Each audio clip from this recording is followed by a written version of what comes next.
For most of the last 25 years, if you asked a cosmologist how the universe ends, you'd get a confident, slightly bored answer.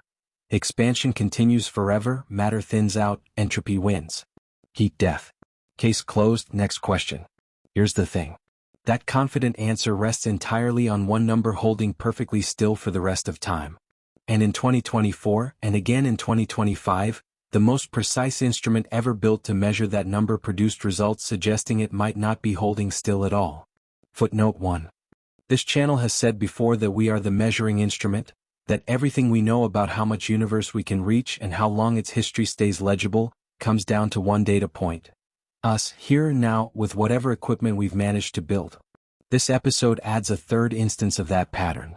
Because the instrument in question this time is DESI, the dark energy spectroscopic instrument, and what it measured wasn't a horizon or a timeline. It was the mood of the universe itself, and whether that mood is fixed or still capable of changing its mind. There are three endings on the table. All three come from the same equation. All three depend on the same single number. And as of the last 2 years, we're less sure than we've been in decades which one we're actually going to get. Here's the number. Physicists call it W, and it describes exactly one thing: the relationship between dark energy's pressure and its density. Footnote 2. Every version of the universe's ending this episode covers is just a different value of W. Quick mechanics because the whole episode hangs on this. Einstein's field equations applied to an expanding universe produce the Friedmann equations, the relationship between how fast the universe is expanding and what's inside it, matter, radiation, and dark energy, the roughly 68% of everything that's causing the expansion to accelerate rather than slow down. Footnote 3.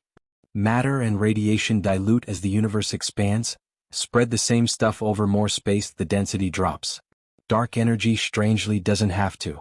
Whether it dilutes, stays constant, or actually increases as space grows is entirely a function of W. If W equals exactly -1, dark energy behaves like Albert Einstein's old cosmological constant, a fixed property of space itself, permanently at every point in the universe's future. This is the version cosmology has defaulted to since the accelerating expansion was first confirmed in 1998. Footnote 4, it produces heat death. If W is less than -1, physicists call this phantom energy. Dark energy's density doesn't just stay constant, it grows. The more the universe expands, the stronger the push to expand gets, which makes it expand faster, which makes the push stronger still. Footnote 5, run that feedback loop forward and you get a big rip. And if W is greater than -1 and keeps climbing, evolving back toward 0 or beyond, the way ordinary matter's pressure-to-density ratio behaves, the acceleration weakens, then stops, then reverses. Gravity, patient as always, eventually wins. That's a big crunch. One equation. One number. 3 completely different eternities depending on where that number sits and whether it's willing to hold still. For 25 years, the working assumption was simple. West looked close enough to -1 within the margin of error that there was no reason to build 3 separate stories around it. Treat it as fixed, get heat death, move on. That assumption is exactly what DESI's 2024 and 2025 results disturbed, which is why this episode, unlike a strict reading of one topic, one episode, treats all 3 endings as a single argument. They were never 3 separate topics. They're 3 answers to a single unanswered question, and separating them would mean explaining this same equation 3 times. The default ending, heat death.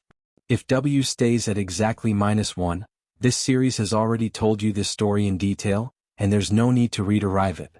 The temporal lottery walked through the 5 ages framework. Footnote 6, the stelliferous era where stars still burn, ending somewhere around 10 to the power of 14 years from now, the degenerate era where dead stellar remnants slowly evaporate and protons, if proton decay is real, which remains unconfirmed, eventually disintegrate, the black hole era, where black holes themselves evaporate via Hawking radiation, the last of them gone by roughly 10 to power of 100 years. Footnote 7, and the dark era that follows, an expanse of cold, empty, maximally diffuse spacetime with nothing left to interact with, going forward without any further chapters. That's heat death, not an explosion, not a collapse, just entropy quietly winning a fight nothing was ever going to interrupt. It's the version of the ending that requires W to do the least, to simply stay exactly where cosmologists have generally assumed it already is. For most of the last 2.5 decades, this has been the default not because it's the most dramatic option, but because it's the option that requires no new physics, no change of direction, nothing except time. Whether that's still the safest bet is what the rest of this episode is actually about. So, what about the Big Rip? Phantom energy is, on paper, the strangest of the three options, because it breaks a rule dark energy is supposed to follow. Normal physics says energy density can't just grow as space expands without something replenishing it. Phantom energy, if it's real, does exactly that anyway. Footnote 5. Cosmologists Robert Caldwell, Mark Kamionkowski, and Nevin Weinberg modeled what this actually looks like in a 2003 paper with a title that doesn't bother pretending to be neutral: Phantom Energy and Cosmic Doomsday. Footnote 8. In their illustrative model, using a W value modestly below -1, the unraveling doesn't happen gradually. It happens on a schedule, and the schedule gets faster as it goes. Roughly 200 million years before the end, galaxy clusters come unbound from each other. About 60 million years out, the Milky Way itself is torn apart. Individual solar systems disintegrate about 3 months before the finish. Planets and stars are ripped apart in the final minutes. And in the last fraction of a second, smaller than the time it takes an atom's electrons to complete a single orbit, the expansion becomes strong enough to tear apart atomic nuclei themselves, ending the universe not in cold silence but in a genuine finite-time singularity. If we can model the final 1/10 of 1 second of a Big Rip scenario several times now. Each time, the calculation completes before I have finished forming what I believe would be, in a human, the reaction of a state of alarm. The reason this scenario gets taken seriously isn't drama for its own sake. It's that W values slightly below -1 have shown up repeatedly in cosmological data over the past 2 decades, never with enough statistical weight to confirm phantom energy outright, but never fully rejected either. Footnote 5.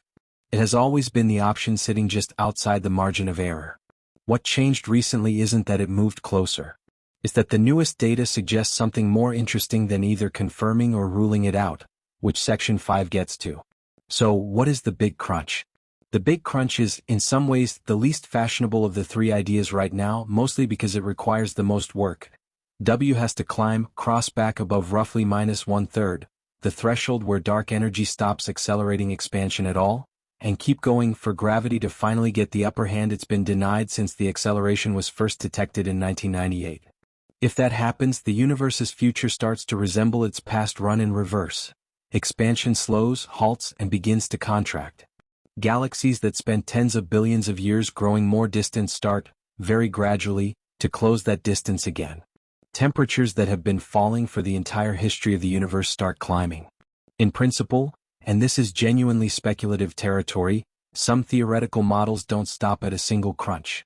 Paul Steinhardt and Neil Turok's cyclic universe model proposes that a crunch isn't necessarily the end at all, but a bounce into a new expansion phase, a universe that has already done this an unknown number of times before and may do it again.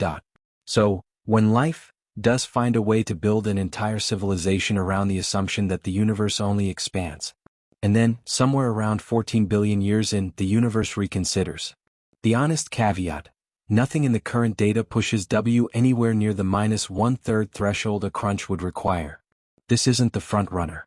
But it's also not nothing, and the reason it's worth taking seriously at all, rather than filing it as pure speculation, is the same reason the Big Rip suddenly looks less settled than it used to. So here's what actually happened. Between 2024 and 2025, the Dark Energy Spectroscopic Instrument, a survey mapping the three-dimensional positions of tens of millions of galaxies and quasars, released 2 rounds of results measuring baryon acoustic oscillations, a kind of fossil sound wave frozen into the large-scale structure of the universe that acts as a very precise cosmic ruler. Footnote 10. When DESI's second data release was combined with cosmic microwave background data and supernova catalogs, the results didn't just fail to confirm W equals -1.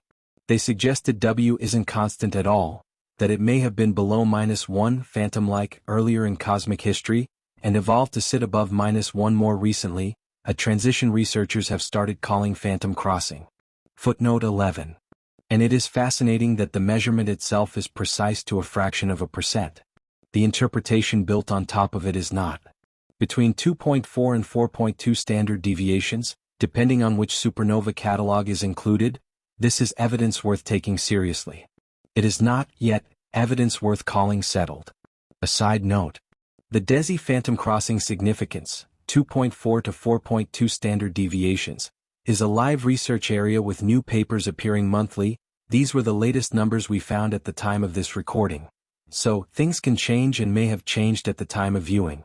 Here's the confidence grading this channel now does explicitly rather than leaving implicit. The Baryon acoustic oscillation distance measurements themselves are extremely well-tested, precise, cross-checked physics. Nobody in the field disputes DESI's raw measurements. Footnote 10. What's contested is the interpretation layered on top. Whether that data genuinely requires an evolving, phantom-crossing dark energy, or whether it's an artifact of the specific mathematical parametrization used to fit it. A 2025 paper by cosmologists Bikash Dinda and Roy Martins found that physically realistic quintessence models, the kind grounded in an actual scalar field rather than a flexible curve-fitting formula, can match the same DESI data without ever requiring dark energy to cross the phantom line at all. Footnote 12. Separately, physicist George F. Stathia has argued the apparent evolution may depend heavily on which supernova sample gets folded into the analysis, with some catalogs showing no preference for evolving dark energy whatsoever. Footnote 13. F. Stathia and Dinda and Martin citations are both 2025 MNRS papers arguing against a strong real evolving dark energy reading which was current at the time of this recording. So, real measurement well tested. Real statistical preference for evolving dark energy over a fixed cosmological constant, in the range of 2.4 to 4.2 sigma depending on dataset combination. Worth taking seriously, well short of the 5 sigma threshold physics traditionally reserves for a discovery. Footnote 14. And a live, unresolved argument in the literature over whether evolving even means what the more dramatic headlines suggest. That's not a hedge. That's the actual, current, honest state of the evidence, which is a genuinely unusual thing for a 25-year-old cosmological consensus to say out loud. Here's where that leaves things. Heat death is still the safest bet. It's the ending that requires the number to do nothing at all, and do nothing tends to be a good bet in physics. But for the first time since 1998, safest bet and settled fact aren't quite the same sentence anymore. There's a particular kind of honesty in a 25-year-old answer admitting it might not be the final one. Not dramatic. Not a crisis. Just a number measured more precisely than it's ever been measured before, refusing to sit as still as everyone assumed it would. We are, once again, the instrument doing the measuring, and the instrument just got a lot better at its job, right around the moment the thing it was measuring got more interesting. There's still a lot of universe left to look at. Some of it, it turns out, hasn't decided what it's doing yet. It's a Tuesday.